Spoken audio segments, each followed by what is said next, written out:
First visit natin dito sa Shell Tanawan. Full tank natin to. Sir, pa full tank. 360.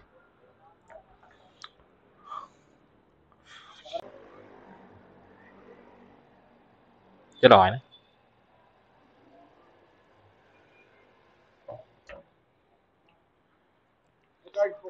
Wala. First gas natin ng 2025. 4.8 liters. 323 pesos. So yung gas ngayon 66.63. Sana buong taon lagi tayong full tank.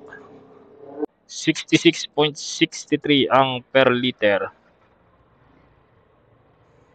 Yun, full tank na ulit. First full tank ng 2025. Sige sir, thank you. Alright. Full tank tayo, January 1. 6:47 ng gabi. Ito yung first full tank natin sa taong 2025. Let's go!